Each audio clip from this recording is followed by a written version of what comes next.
Okay जी, बिस्मिल्लाहिर्रहमानिर्रहीम। अच्छा, आज मैंने बड़ी बुनियादी सी बातचीत आपके लिए तैयार की है, जो कि मुझे उम्मीद है आप लोगों को कुछ आइडिया पहले से होगा। That is about the difference between non current assets, current assets and expenses.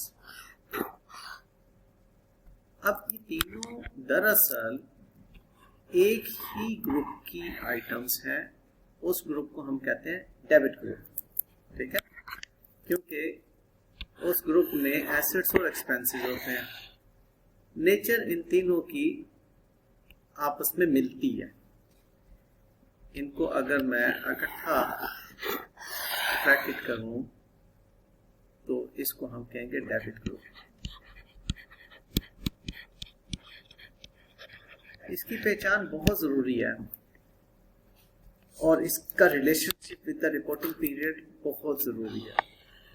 ये बेटे रिपोर्टिंग पीरियड हमारा ओपनिंग डेट से शुरू हो रहा है और रिपोर्टिंग डेट पर खत्म हो रहा है। इस रिपोर्टिंग पीरियड में हमने कुछ एक्सपेंडिचर किए,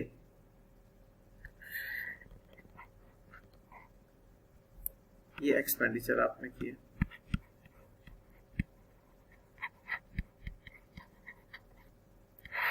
अब ये एक्सपेंडिचर हमने देखना है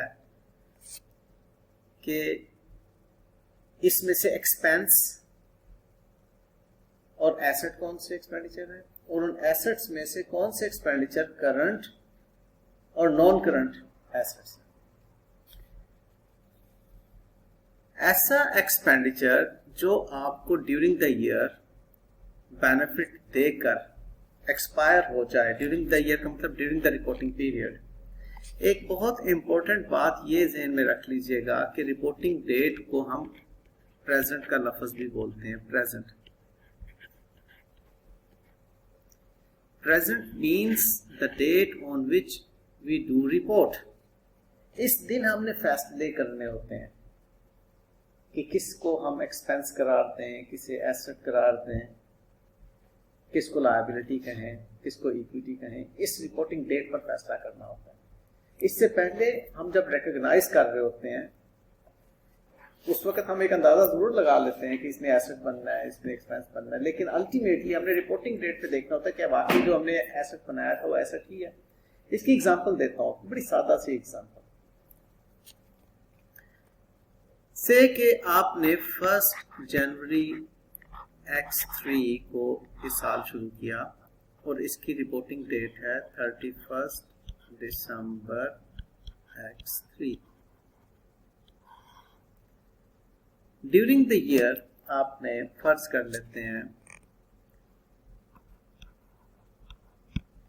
15 सितंबर X3 को एक मशीन खरीदी।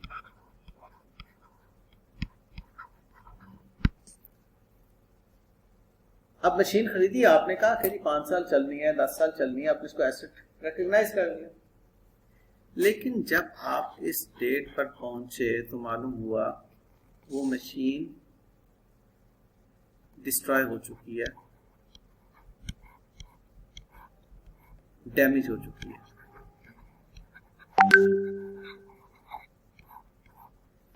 अब आप इस डेट पे फैसला करेंगे कि क्या उस मशीन को एसेट ही रहने दिया जाए या लॉसेस में एक्सपेंस के तौर पर उसको। तो फाइनल फैसला की डेट कौन सी होती है? रिपोर्टिंग। फॉलो किया? गुड। लिहाजा हम अब ये देख रहे हैं, हमारे पास इस वक्त ये 3 कलर्स हैं, एक रेड, एक पर्पल और एक ब्लैक। जो एक्सपेंडिचर मैंने यहां पर लिखा, इस एक्सपेंडिचर को अगर आप यूं देखें, कैपिटल एक्सपेंडिचर और रेवेन्यू एक्सपेंडिचर में डिस्टिंग्विश किया जाता है। जो रेवेन्यू एक्सपेंडिचर है, अब उसकी पहचान सुन लीजिए। आपने बचपन में रेवेन्यू एक्सपेंडिचर तो पढ़ा, और आपने लफ्ज रेवेन्यू भी पढ़ा। रेवेन्यू का लफ्ज किसके लिए इस्तेमाल होता है? इनकम के लिए।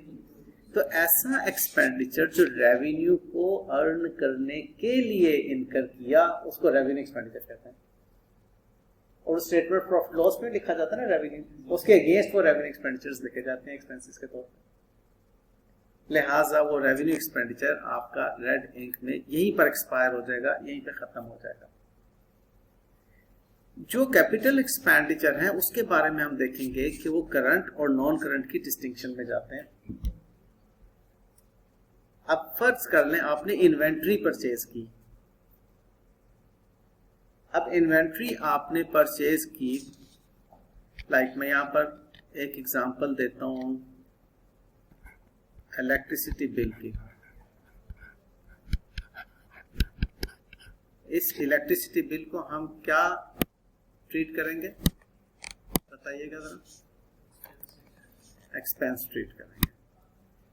तो वो ये इलेक्ट्रिसिटी बिल आपका एक्सपेंस ट्रीट हो गया। अब आपने इन्वेंटरी परचेज की। उस इन्वेंटरी में आपने देखा कंज्यूम्ड और अनयूज्ड। जो कंज्यूम हो गई उस इन्वेंटरी को आप कहां पर ट्रीट कर रहे हैं? जो कंज्यूम हो गई उसको आप कह रहे हैं कि ये हमारा एक्सपेंस है,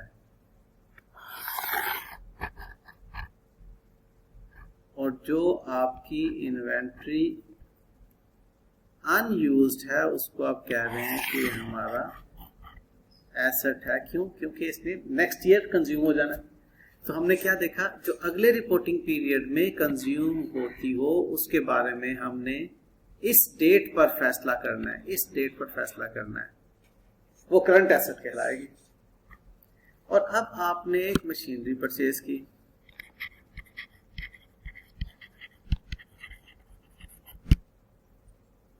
मशीनरी आपको बेनिफिट इस साल में देती है, उसको आप कहते हैं डेप्रिसिएशन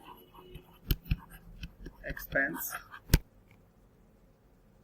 और बाकी की मशीनरी आपके पास नेट बुक वैल्यू की सूरत में अगले साल भी बेनिफिट देगी, उससे अगले सालों में भी बेनिफिट देगी। लिहाजा वो मशीन जो आपको इस साल के बराबर बेनिफिट दे चुकी है उसको आप एक्सपेंस में ले जाते हैं, और जो ऑनवर्ड्स उसने बेनिफिट देना होता है आपको उसको आप नॉन करंट एसेट में लेकर जाते हैं, क्योंकि उसने अगले साल में भी बेनिफिट देना है और आने वाले सालों में भी बेनिफिट देना है। इस साल में भी बेनिफिट दिया उसने। ठीक बात? तो बड़ी सादा सी डिस्टिंक्शन है। एक्सपेंस या रेवेन्यू एक्सपेंस वो है जो during the reporting period benefit देने के बाद एक्सपायर हो जाते हैं, और जो अगले 12 महीनों में बेनिफिट देने के बाद एक्सपायर होंगे रिपोर्टिंग डेट पर, आज की रिपोर्टिंग डेट पर, वो करंट एसेट है। और वो एक्सपेंडिचर जो अगले 12 महीने भी बेनिफिट देगा और ऑनवर्ड्स भी बेनिफिट देने की सलाहियत रखता है, वो आपका नॉन करंट एसेट है। ठीक, गुड। ये गुफ्तगू हमें समझ आ गई।